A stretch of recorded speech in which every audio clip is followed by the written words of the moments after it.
అధ్యక్ష నేను ఒకటే రిక్వెస్ట్ చేస్తున్నా సార్, ముఖ్యమంత్రి గారికి ఇంత ఫ్రస్ట్రేషన్ పనికిరాదు. రిప్లై ఇవ్వడానికి వారు జీవితంలో మాకు ఇప్పుడు కాదు అధ్యక్ష, 2009 నుంచి చెప్తున్నాడు ఆయన. నేను ఆడ కూర్చుంటా అన్నాడు, కూర్చున్నాక కూల్ కావాలి కదా అధ్యక్ష. మరి ఇప్పుడు ఎందుకింత ఫ్రస్ట్రేషను, ఎందుకింత నిస్పృహ, ఎందుకింత ఆవేశము మాకైతే అర్థం కావట్లేదు అధ్యక్ష. ఈ ముఖ్యమంత్రి గారిలో ఒక అపరిచితుడు అధ్యక్ష. ఎందుకంటే బయట చెప్తాడు అధ్యక్ష, మొన్న రవీంద్ర భారతిలా మనల్ని ఎవడు నమ్ముతలేడు, మనకు అప్పు ఉడతలేదు, ఎవడు నమ్ముతలేడు, దివాలా తీసామని బయట చెప్తాడు. ఇక్కడికి వచ్చాము 1,58,000 కోట్లు అప్పు చేసినా రొమ్ము విరుచుకొని చెప్తున్నారు.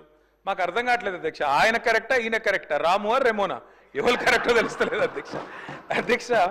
ముఖ్యమంత్రి గారు చెప్తున్నారు నేను 18 గంటలు పనిచేస్తున్నా, నేను బ్రహ్మాండంగా పనిచేస్తున్నా, ఒక్కరోజు సెలవు పెట్టలే, నేను 40 సార్లు కాకపోతే 400 సార్లు పోతా ఢిల్లీ. పో అధ్యక్ష, నిన్నెవరు వద్దన్నారు, బ్రహ్మాండంగా తిరుగు అధ్యక్ష. పెట్టుబడులు వస్తున్నాయి దావోస్లో, ఒకటి మించి ఒకటి, 1,78,000 కోట్లు, 40,000 కోట్లు తన్నుకొని వస్తున్నాయి.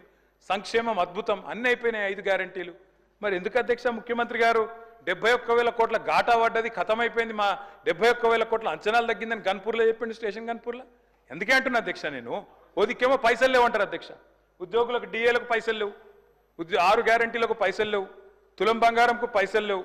కానీ మళ్ళీ ఇదే ముఖ్యమంత్రి గారు ఏం చేస్తారు అధ్యక్ష, బ్రహ్మాండంగా ఫ్యూచర్ సిటీ హెచ్ఎండిఏకు 20,000 కోట్లతోని టెండర్లు, జిహెచ్ఎంసీలో 7,000 కోట్ల టెండర్లు, వాటర్ వర్క్స్లో 14,000 కోట్ల టెండర్లు, కొడంగల్ లిఫ్ట్ ఇరిగేషన్లో 4,400 కోట్ల టెండర్లు, ఫ్యూచర్ సిటీలో 6 లైన్ల మెయిన్ రోడ్డు, 2 వైపులా 2 సర్వీస్ లైన్లు, మొత్తం 10 లైన్లు 5,000 కోట్లు, మూసీ సుందరీకరణ 1,50,000 కోట్లు.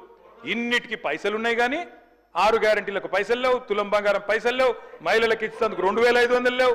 దేనికి పైసలు లేవు అధ్యక్ష? రుణమాఫీ అధ్యక్ష. నాకు ఒకటి అర్థం కావట్లేదు అధ్యక్ష. రుణమాఫీ అంటే నేను ముఖ్యమంత్రి గారిని సూటిగా అడుగుతున్నా అధ్యక్ష, వారిది కొడంగల్ నియోజకవర్గం, నా సిరిసిల్ల నియోజకవర్గం అధ్యక్ష. మీరు కావాలంటే ఈరోజు సభ అయిపోయింది కదా అధ్యక్ష, ఈరోజుతోని రేపు మీరు ఏ టైంలో అంటే ఆ టైంలో ముఖ్యమంత్రి గారు పోదాం, కొడంగల్ పోదామా, సిరిసిల్ల పోదామా, ఈ ఊరు కూడా మీ ఇష్టం. ఏ ఒక్క ఊళ్ళోనన్నా 100% రుణమాఫీ అయింది అనే మాట చెబితే నేను శాశ్వతంగా రాజకీయాలు వదిలేసి వెళ్ళిపోతా. ఇది నా ఛాలెంజ్, స్వీకరిస్తారా? కొడంగల్ కొండారెడ్డిపల్లి పోదాం అధ్యక్ష. అంటే చెప్పడానికి కూడా కొంత ఉండాలి అధ్యక్ష.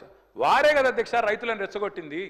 2 లక్షలు తెచ్చుకోండి, ఎంబడే ఓన్రి, డిసెంబర్ 7 నాడు ఇందిరమ్మ రాజ్యం వస్తుంది, 9 తారీఖు నాడు మొదటి సంతకం పెడతా, అయిపోతుంది 2 లక్షల రుణమాఫీ. అయ్యిందా అధ్యక్ష? పోదామా ఎవరికన్నా అధ్యక్ష? నేను అడుగుతున్నా అధ్యక్ష, నేను అడుగుతా ఉన్నా.